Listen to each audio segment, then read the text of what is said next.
అందరికీ నమస్కారం. ఎప్పుడు నన్ను ఆదరిస్తున్న నా అభిమానులు, కుటుంబ సభ్యులు, బనగానపల్లి నియోజకవర్గ ప్రజలందరికీ నా హృదయపూర్వక నమస్కారాలు. మళ్ళీ ఇలా మీ అందరి ప్రేమ మధ్య నిలుస్తానని అనుకోలేదు. నాన్న బుజ్జి, ఎలా ఉన్నావు?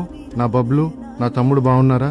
నా గురించి ఆలోచించి బాధపడకండి. నేను ఇక్కడ బాగానే ఉన్నాను. ధైర్యంగా ఉండండి. మీరందరూ కూడా సంతోషంగా ఉండాలి. నేను ఎప్పుడు మీతోనే ఉంటాను. మీ అందరి ప్రేమ, ఆశీస్సులు ఎప్పటికీ నాతోనే ఉంటాయి. బబ్లు, నువ్వు 10th లో ఫస్ట్ క్లాస్ లో పాస్ అయ్యావని విన్నాక చాలా గర్వంగా అనిపించింది.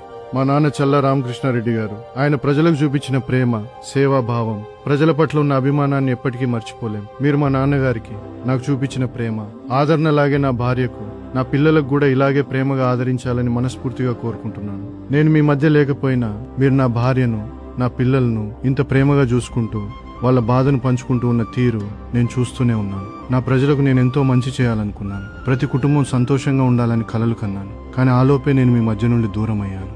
కానీ నా కలలను నా భార్య నెరవేరుస్తుందని నేను నమ్ముతున్నాను. నేను చేయాలనుకున్న మంచి పనులను, ప్రజల కోసం ఉన్న నా ఆశయాలను ఆమె ముందుకు తీసుకెళ్తుంది. చాలా మందికి మంచి చేస్తూ ప్రజల సేవలో ముందుకు సాగుతుంది. మీ ప్రేమ, ఆశీర్వాదాలు ఆమెకు ఎల్లప్పుడూ తోడుగా ఉండాలని కోరుకుంటున్నాను. మీ అందరి ఆదరణే ఆమెకు ధైర్యం. అదే మా కుటుంబానికి బలం. నేను మళ్ళీ వస్తాను. మరోసారి మీతో మాట్లాడడానికి, మీ ప్రేమను చూడడానికి తప్పకుండా వస్తాను. అంతవరకు మిమ్మల్ని చూస్తూనే ఉంటాను. జాగ్రత్తగా ఉండండి, ప్రేమగా ఉండండి. ఎప్పటికీ మీ చల్లా భగీరథ్ రెడ్డి.